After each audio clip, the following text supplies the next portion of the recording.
Welcome to SMS education. आज की हमारी इंटरनेट की डे 8 की क्लास है जिसमें हम लोग अमेज़न और फ्लिपकार्ट जैसी ई-कॉमर्स वेबसाइट्स के बारे में पढ़ेंगे और ये जानेंगे कि हम अपनी ई-कॉमर्स वेबसाइट अमेज़न और फ्लिपकार्ट जैसी कैसे बना सकते हैं। ठीक है? तो यहाँ पे लिखा है how to create your own e-commerce website. ठीक है? Have you ever thought of building websites like Amazon, Flipkart? ठीक है? With the right tools, team and guidance is it's totally possible. अगर हम चाहें तो अपनी ई कॉमर्स वेबसाइट अमेज़न और फ्लिपकार्ट जैसी बना सकते हैं। ठीक है? यहाँ पे लिखा है why build your own e commerce website. आपको ई कॉमर्स वेबसाइट बनाने की क्या जरूरत है? Today millions of people shop online. Creating an online shopping website help you sell products 24/7, reach a wider audience and build your brand। देखिए, हम अगर offline कोई स्टोर चला रहे हैं, अपने प्रोडक्ट्स को सेल करना चाहते हैं, तो हम पहली बात तो 24/7 अवेलेबिलिटी नहीं रख सकते हैं, साथ में बहुत ज़्यादा अपनी रीच नहीं बढ़ा सकते हैं। तो ऑनलाइन शॉपिंग के थ्रू, ई कॉमर्स के थ्रू हम अपने प्रोडक्ट्स को वाइडर ऑडियंस के पास पहुंचा सकते हैं और साथ में 24/7 अवेलेबिलिटी स्टार्ट कर सकते हैं। फिर उसके बाद आता है what features are needed in Amazon like website. Amazon या फ्लिपकार्ट जैसी वेबसाइट्स के लिए आपके पास कौन-कौन से फीचर्स नीडेड हैं? Before jumping into code design or hosting, first understand the key feature every successful online marketplace must have। ठीक है? कौन-कौन से फीचर्स होने चाहिए? पहला है user registration and authentication. User registration होना चाहिए हमारे पास बिजनेस के अंडर।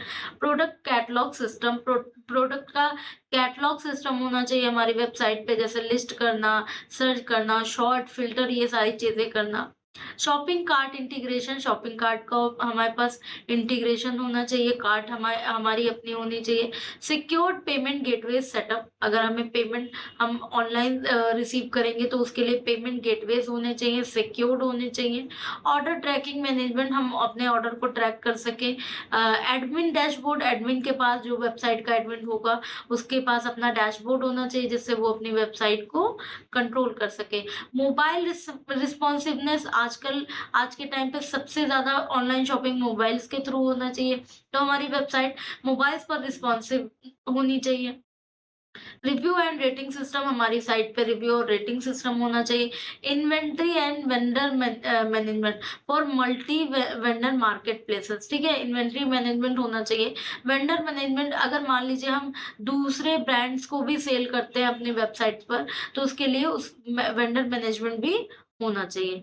फिर यहाँ पे स्टेप बाय स्टेप गाइड लिखा है to build e-commerce website. हम कैसे अपनी ई कॉमर्स वेबसाइट को बिल्डअप करेंगे। ठीक है? सबसे पहला इसमें लिखा है प्लान योर बिजनेस मॉडल। हम अपने बिजनेस मॉडल को प्लान करेंगे कि हमारा बिजनेस किस टाइप का होगा। ठीक है? Are you selling your own products, हम सिर्फ अपने ही प्रोडक्ट सेल करेंगे या किसी अदर वेंडर से सामान को हम अपनी वेबसाइट पे सेल करेंगे, या दोनों चीजें कर सकते हैं। What categories will you offer, किस टाइप की कैटेगरी होगी आपके प्रोडक्ट्स की। Who is your target audience, कैसी ऑडियंस, मतलब आप जैसा अपना बिजनेस मॉडल चूज करोगे, ऑडियंस भी आपकी वैसी ही होगी। Choose the right tech stack, तो आपको एक राइट टेक स्टैक चूज करना चाहिए। तो यहाँ पे देखिए, फ्रंट एंड और बैक एंड दोनों के बारे में दिया गया है। फ्रंट एंड के लिए कुछ ऑप्शंस हैं और बैक एंड के लिए ये कुछ ऑप्शंस हैं। तो फ्रंट एंड, बैक एंड, ये सब हम लोग वेब डिजाइनिंग वगैरह में पढ़ते हैं। फिर आता है डेटाबेस, डेटाबेस मैनेजमेंट होना चाहिए। ठीक है? उसके बाद होस्टिंग प्रोवाइडर्स होने चाहिए, हम अपनी वेबसाइट्स को लॉन्च करने के लिए होस्टिंग प्रोवाइडर्स होने चाहिए। डिजाइन योर स्टोर, फिर ये थर्ड स्टेप है, अपने स्टोर का यूआई और यूएक्स को डिजाइन करना चाहिए, जैसे कि होम पेज होना चाहिए, प्राइस की लिस्टिंग का ऑप्शन होना चाहिए हमारी साइट पर, प्रोडक्ट डिटेल्स, प्रोडक्ट की डिटेल्स होना चाहिए, रेट, रिव्यूज, ये सारी चीजें, cart and checkout, login, sign up, dashboard, ये सारी चीजें हमें अपने स्टोर के होम उस पे हमारी वेबसाइट पे होनी चाहिए।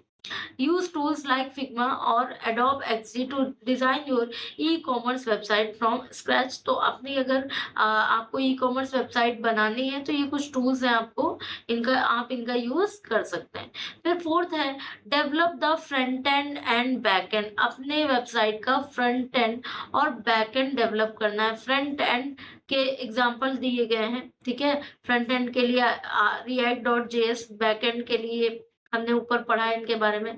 Authentication, payment gateways, search engine, ये सारी चीज़ें हम करेंगे। फिर उसके बाद नेक्स्ट आता है fifth, setup the product catalogue system. Product का के कैटलॉग सिस्टम, जो पर्टिकुलर प्रोडक्ट हम लोग सेल कर रहे हैं, उसमें कैटेगरीज और टैग्स होने चाहिए। सर्च एंड फिल्टर, कोई भी यूजर सर्च कर सके और सामान को फिल्टर करके देख सके, उनके रेट वाइज, रिव्यूज वाइज, ठीक है? इन्वेंट्री ट्रैकिंग, इन्वेंट्री को ट्रैक किया जा सके कि अगर कोई सामान आउट ऑफ स्टॉक है तो वो आउट ऑफ स्टॉक शो करे। मल्टीपल प्रोडक्ट इमेज, कई सारे प्रोडक्ट इमेज, सिमिलर इमेज या इस टाइप के ऑप्शंस होने चाहिए। प्राइस डिस्काउंट ऑफर्स, ये सारे ऑप्शन हमारी वेबसाइट पे होने चाहिए। नेक्स्ट है integrate shopping cart and checkout. तो ये भी हमारे पास फीचर होना चाहिए। Uh good shopping cart integration includes add remove items. हमारे पास शॉपिंग कार्ट का जो इंटीग्रेशन है उस पे हम ऐड भी कर सके, रिमूव भी कर सके आइटम्स को। शो टोटल कॉस्ट, अगर हमने एक टाइम पे कई सारे आइटम्स को अपने कार्ट में ऐड कर रखा है तो टोटल कॉस्ट दिखाए और अलग अलग भी कॉस्ट दिखाए। अप्लाई कूपन कोड, तो हम लोगों के पास कार्ट में कूपन कोड अप्लाई करने का ऑप्शन करना चाहिए। कंटिन्यू शॉपिंग और प्रोसीड टू चेकआउट। अगर हम अपने कस्टमर्स को होता है कि अगर हम लोग जब परचेज कर लेते हैं या ऑनलाइन शॉप कर लेते हैं, उसके बाद कंटिन्यू शॉपिंग का ऑप्शन आता है, वो होना चाहिए। अगर चेकआउट करना है उसका ऑप्शन होना चाहिए। For payments, set up secured payments like. तो ये कुछ सिक्योर्ड पेमेंट के गेटवेज है, इनका यूज करना चाहिए, ठीक है? नेक्स्ट आते हैं launch, test and go live. हम अपनी साइट को लॉन्च कर सकते हैं और पर्टिकुलर यूज के लिए स्टार्ट कर सकते हैं। फिर यहाँ पे लिखा है cost to build an online store like Flipkart. अगर हम ऑनलाइन स्टोर बनाना चाहें अपना, तो एक एस्टिमेटेड कॉस्ट यहाँ पे आपको बताई गई है। जैसे कि यहाँ पे देखिए कंपोनेंट्स हैं और उनकी एस्टिमेटेड कॉस्ट है। तो डोमेन एंड होस्टिंग के लिए कितना खर्चा लग सकता है? 5,000 से 15,000 तक का पर ईयर का खर्चा लग सकता है। डोमेन नेम हम अपना लेते हैं .com .org, इस टाइप से। होस्टिंग लॉन्चिंग के लिए हम हमारे पास इतना खर्चा लग सकता है। डिजाइनिंग के लिए होम पेज और ये सारी चीजें डिजाइन करने के लिए 10,000 से 30,000 तक का खर्चा आ सकता है। डेवलपमेंट के लिए, वेबसाइट की डेवलपमेंट के लिए 50,000 से 5 लाख तक का खर्चा आ सकता है। Payment gateway setup often free with transaction fees. देखिए ये जो पेमेंट गेटवेज होते हैं ये ज्यादातर फ्री होते हैं, बट जो ट्रांजेक्शन्स होते हैं उनके चार्ज पड़ते हैं।